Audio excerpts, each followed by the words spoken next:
Next sem exams. Sem exams అంటే first of all 2 types ఉంటారు. ఎప్పటి నుంచో చదివేవాళ్ళు క్లాస్ నోట్స్,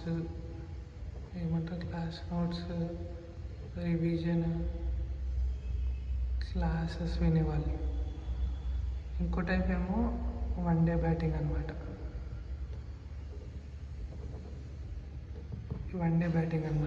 అంటే మోస్ట్లీ నేను కూడా ఇక్కడికి వస్తా. సో ఈ 2 టైప్స్లోనే డివైడ్ అవుతాం. ఈ వన్ డే బ్యాటింగ్లో ఏమవుతుందంటే మనకి ఎవరైతే మెమరీ పవర్ ఎక్కువ ఉండదో అలాగా వాళ్ళకి ఇది చాలా బెటర్ అనమాట. ఫస్ట్ ముందు రోజు 1 to 5 చాప్టర్స్ ఒకటేసారి బట్టి కొట్టేస్తే క్వశ్చన్ అండ్ ఆన్సర్స్. ఇది ఎవరికి ఈజీ అంటే కాలేజ్లో already question and answers important ఇచ్చిన వాళ్ళకి చాలా బెటర్ అనమాట. లేకపోతే ఇట్లనే చేయాలి, తప్పదు. క్లాస్ నోట్స్ తీసుకొని ఇది ఎక్కువ మంచి కాలేజెస్ అంటే Tier 1 కాలేజెస్లో అవుతాయి అనమాట. సో అది అంతేం ప్రాబ్లం కాదు. మళ్ళీ వీళ్ళకి అట్లా ఇంపార్టెంట్ క్వశ్చన్స్ ఇవ్వరు. కానీ ఎవరైతే టాపర్స్ ఉన్నారో వాళ్ళందరూ ఇట్లనే చదువుతారు అనమాట. యాక్చువల్గా అయితే ఇట్లనే చదవాలి. సో ఎక్కువ గ్రేడ్ రావాలంటే, జీపీ ఎక్కువ రావాలంటే ఇదే correct. Class notes, revision, diagrams అన్నీ.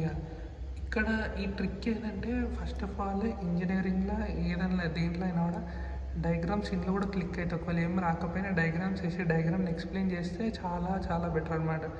ఎక్కువ మార్క్స్ వేసేస్తారు ఆల్రెడీ, అందులో ప్రాబ్లమే ఉండదు అసలు. సో ఈ డయాగ్రామ్స్ చాలా కౌంట్ అవుతాయి. ఫస్ట్ ఇయర్లో కోర్ సబ్జెక్ట్స్లో ఇంకా చాలా బాగా కౌంట్ అవుతాయి డయాగ్రామ్స్లో. మనకు బేసిక్గా నాలెడ్జ్ ఉంది అని నమ్ముతారు వాళ్ళు. నాలెడ్జ్ ఉందని నమ్మి అసలు సప్లీస్ వాడు, బ్యాక్లాగ్స్ వాడు ఏం వాడు. కానీ మోస్ట్లీ అదే ఫస్ట్ ఇయర్లో చూసుకోవాల్సింది. ఎందుకు చదవాలి మెయిన్గా అంటే ఇందులో బ్యాక్లాగ్స్ పడే చాలా ఛాన్సెస్ ఎక్కువ ఉంటాయి.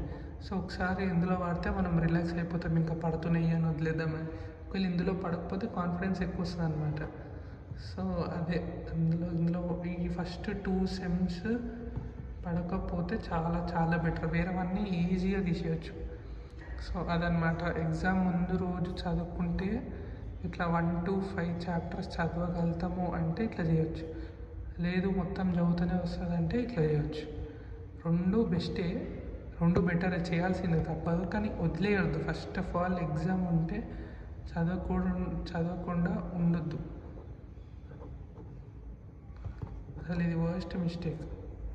ఒకసారి 1 to 5 చాప్టర్స్ ఆ ఒక్క డే నువ్వు క్లియర్గా చదివితే అసలు మళ్ళీ ఎప్పుడు ఆ సబ్జెక్టే చదవాల్సిన అవసరం రాదు. అట్లా ఉంటుంది. ఆ ఒక్క మైండ్ సెట్ ఉంటే సెట్ అయిపోతుంది. బేసిక్గా అదనమాట.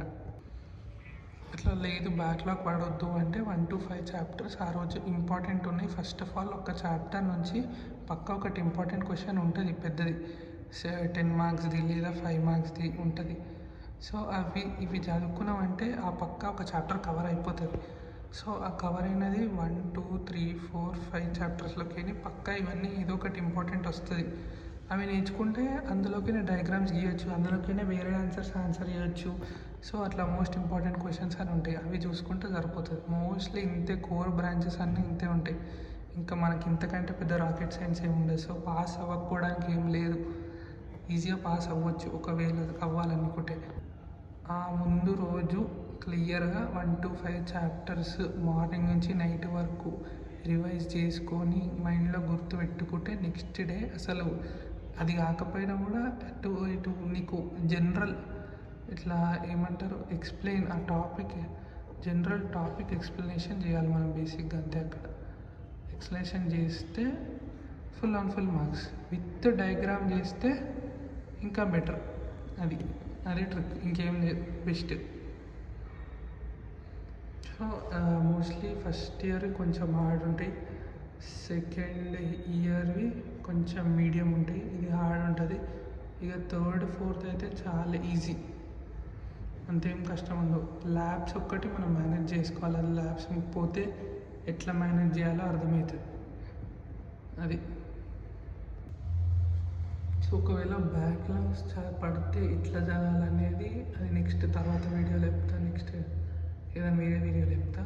కానీ ఇప్పుడు ఈ సెమ్ ఎగ్జామ్స్ రెగ్యులర్ అయితే అసలు అంత కష్టమే కాదు పాస్ అవ్వడం. బేసిక్గా అదే చెప్పిన కదా, 0.1 ఎక్స్ప్లెయిన్ చేయాలి ఆన్సర్. పాయింట్ 2 డయాగ్రామ్ బేసిక్గా నీట్ హ్యాండ్ రైటింగ్ నీట్గా రాయాలి. సో వాళ్ళకి ఎక్స్ప్లెయిన్ చేసేలా రాయాలి. ఈ 3 రాసి ఇంపార్టెంట్ అటెంప్ట్ మాత్రం రాకపోయినా క్లియర్గా టైం ఉంటుంది, టైం చూసుకొని అటెండ్ చేసి